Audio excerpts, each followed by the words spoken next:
अजीत कुमार आप सभी के लिए लेकर आया हूं एक महत्वपूर्ण क्वेश्चन जो आपको बिहार बोर्ड के एग्जाम में दिला सकते हैं 5 नंबर। तो आप लोग ध्यान से पढ़ेंगे इस टॉपिक को।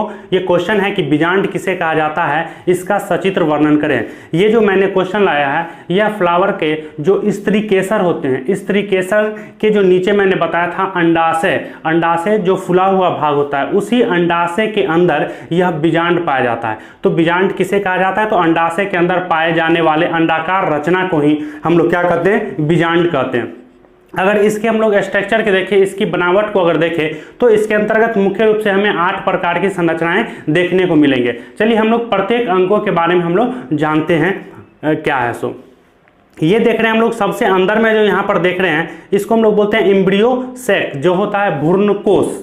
क्या होता है, भ्रूण कोश होता है। इसके अंदर में क्या होते हैं, 6 प्रकार के छोटे छोटे हैप्लॉइड सेल पाए जाते हैं। इसका हम लोग अलग से एक नया टॉपिक बनाएंगे, क्वेश्चन बनाएंगे जिसमें हम इसके बारे में चर्चा करेंगे। यहाँ पर है क्या है, बीजांड काय है जिसके अंदर में क्या होता है, ये एम्ब्रियो सैक उपस्थित रहता है। ऊपर में यहाँ पर देखते हैं सबसे नीचे, यहाँ हम लोग बोले तो एम्ब्रियो सैक जो होता है, एम्ब्रियो सैक चारों तरफ से क्या होता है, घिरा हुआ होता है और मतलब पूर्ण रूप में नहीं घिरा होता है। एक तरफ कहीं पर मतलब जैसे नीचे से देख रहे हैं हम लोग, यहाँ पर क्या होता है, खुला हुआ भाग होता है। इस भाग को हम लोग बोलते हैं माइक्रोपाइल बोलते हैं, यानी बीजांड द्वार होता है। इसको हम लोग क्या बोलेंगे, बीजांड द्वार बोलेंगे।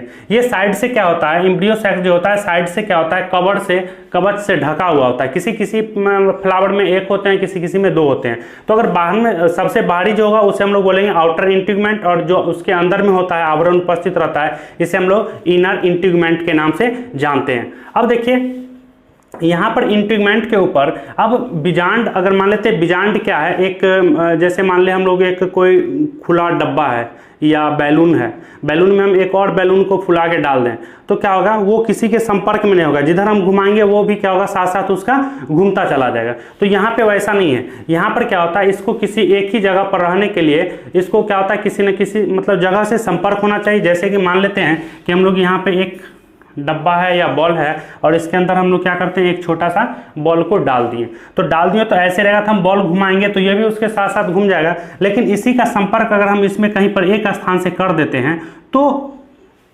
ये थोड़ा सा इधर उधर तो होगा, लेकिन क्या होगा, अपने स्थान को बनाए हुए रहेगा बाद में। तो ये भी क्या होता है, यानी क्या होता है, बीजांड जो होता है, बीजांड अंडाशय से जिस पतली धागा नुमा संरचना से जुड़ा हुआ होता है या जिस संरचना से जुड़ा होता है उसी संरचना को हम लोग बोलते हैं फ्यूनिकल वृंत बोलते हैं। उसको हम लोग क्या बोलते हैं, फ्यूनिकल बोलते हैं। और क्या होता है, फ्यूनिकल जो होता है बीजांड से जहां पर जुड़ता है उस स्थान को हम लोग क्या बोलते हैं, हाइलम बोलते हैं। और ये क्या होता है कि ये जो फ्यूनिकल है जब ऐसे बन करके यहाँ पर आता है तो इसमें बीजांड में क्या होता है, कुछ लगता है जैसे फटा हुआ सा दरार जैसा दिखने लगता है, तो उसको हम लोग बोलते हैं रैफे बोलते हैं। हम लोग से क्या बोलते हैं, उसे रैफे बोलते हैं। तो एक बार फिर से हम लोग समझते हैं कि ये मतलब केवल इसके अंग के बारे में हमने बताया, इसका डिफिनेशन अभी लिख करके दिखाता हूं।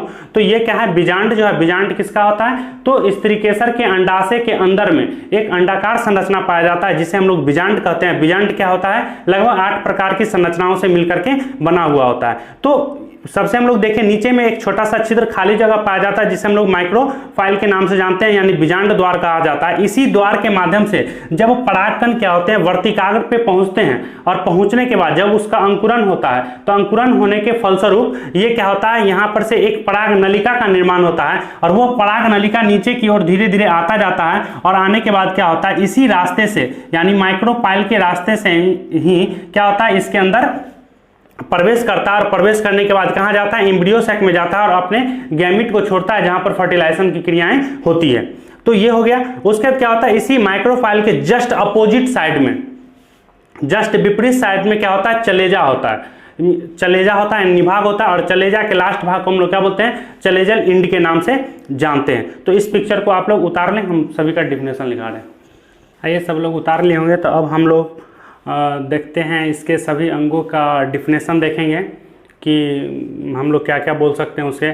तो सबसे पहले हम लोग देखेंगे इंटीग्यूमेंट, यानी हम लोगों ने जो बीजांड में देखा था कि ये अंदर में हो गया, एम्ब्रियो से हो गया, इसके ऊपर से क्या होता था, एक आवरण पाया जाता था, नहीं ऐसे, तो इसको तो हम लोग बोल देते थे न्यूक्लियर। लेकिन क्या होता है, इसके ऊपर से एक और इस तरह से क्या होता था, कुछ ऐसे ऐसे आवरण पाए जाते थे, तो इसी को हम लोग क्या बोलते हैं, इंटीगमेंट बोलते हैं। यानी ये जो बाहर से क्या होता है, एक आवरण के द्वारा ये ढका हुआ होता है। तो बीजांड, ये इंटीगमेंट क्या होता है, तो बीजांड चारों ओर से जिस मोटी आवरण से ढका हुआ होता है उसे ही हम लोग क्या बोलते हैं, इंटीगमेंट बोलते हैं। किसी में एक होता है, किसी में दो होता है। अगर दो है तो उसमें क्या होगा, एक आउटर इंटीगमेंट होगा, एक क्या होगा, इनर इंटीगमेंट होगा। चलते हैं हम लोग दूसरा देखते हैं, न्यूसेलस बीजांड काय क्या होता है, इंटीगमेंट के नीचे।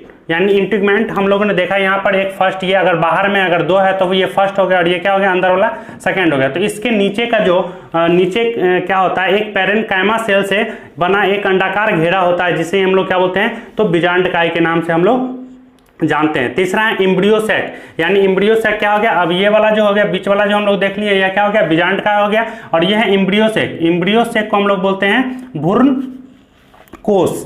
इसको हम लोग क्या बोलते हैं, भ्रूण कोष बोलते हैं। तो इसके नीचे यानी न्यूसेलस के नीचे क्या होता है, न्यूसेलस से घिरा हुआ क्षेत्र को हम लोग क्या बोलते हैं, एम्ब्रियो सैक कहते हैं। और इसी एम्ब्रियो सैक के अंदर, इसी के अंदर क्या होता है, फीमेल गैमिट का निर्माण होता है। वो कैसे होता है हम अगले क्वेश्चन में हम बताते हैं आप लोगों को। इसके ये एम्ब्रियो सैक पर हम लोग एक अलग क्वेश्चन लेकर के आएंगे, एक अलग टॉपिक लेकर के आएंगे पूरा समझने के लिए। उसके बाद क्या होता है, फ्यूनिकल। फ्यूनिकल क्या होता है, यहाँ पर हम लोगों ने देखा था कि इस तरह से कुछ ऐसे घुमा हुआ था और ऐसी संरचनाएं था, निकला हुआ था।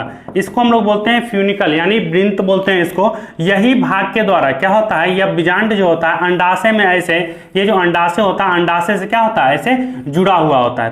तो ये फ्यूनिकल को हम लोग क्या बोलते हैं, वृंत। तो फ्यूनिकल क्या हो गया, अंडाशय में बीजांड एक पतली क्या होता है, रचना द्वारा जुड़ा होता है, जिसे ही हम लोग क्या बोलते हैं, फ्यूनिकल बोलते हैं। अब है हाइलम। हाइलम क्या होता है, हाइलम किसको बोलते हैं, तो यह फ्यूनिकल इस भाग में, यानी जहां पर ये जुड़ता है, यानी लगता है इस स्थान से जुड़ा हुआ है, तो यही भाग क्या कहलाएगा, इसका हाइलम कहलाएगा। किसी किसी फ्लावर में क्या होता है, ये ऊपर की ओर होगा, किसी में क्या होगा, यह नीचे की, यानी किसी में फ्यूनिकल ऊपर देखने को मिलेगा, किसी में क्या होगा, नीचे देखने को मिलता है। तो ये जब उल्टे अवस्था में, अगर बीजांड उल्टा हुआ अवस्था में होता है, तो ये क्या होता है, इसी के बीजांड में कहीं पर क्या होता है, इस भाग में हल्का सा फटा हुआ, दरार या उभड़ा हुआ सी संरचना दिखाई पड़ता है। उसी उभड़े हुए संरचना को हम लोग क्या बोलते हैं, रैफे। यानी बीजांड जब उल्टी हुई अवस्था में होती है तो उसके ऊपर क्या होता है, कुछ उभार या दरार जैसी रचनाएं हमें देखने को मिलते हैं, उसे ही हम लोग क्या बोलते हैं, रैफे कहते हैं।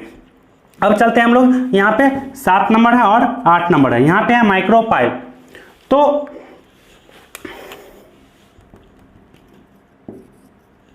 माइक्रोपाइल ये क्या हो गया, बीजांड द्वार। तो बीजांड द्वार क्या होता है, यहाँ पर देखें हम लोगों ने नीचे में, यहाँ पर क्या होता है, ऐसे मतलब जब ये इंटीगमेंट जो होता है पूरी तरह से क्या होता है, एम्ब्रियो सैक को पूरा तरह से कवर नहीं करता है। वो क्या होता है, कुछ यहाँ पर जैसे नीचे में हम लोग देख रहे हैं खाली जगह है, इसी खाली जगह को हम लोग क्या बोलते हैं, तो माइक्रोफाइल बोलते हैं। यानी बीजांड में एक छिद्र पाया जाता है, जिसे ही हम लोग क्या बोलते हैं, माइक्रोफाइल, यानी बीजांड द्वार के नाम से हम लोग जानते हैं। और इसी के माध्यम से क्या होता है, पॉलन ट्यूब जो होता है, यानी पराग नलिका जो होता है, वो क्या होता है, अंदर की ओर प्रवेश करता है। अब चलते हैं हम लोग देखते हैं चलेजा। तो चलेजा क्या होता है, तो ये माइक्रोपाइल के जस्ट जो अपोजिट साइड में जो संरचनाएं देखने को मिलते हैं, उसे हम लोग क्या बोलते हैं, चलेजा बोलते हैं। और चलेजा की जो लास्ट भाग होता है, लास्ट छोर होता है, उसे हम लोग क्या बोलते हैं, तो चलेजल इंड के नाम से हम लोग जानते हैं।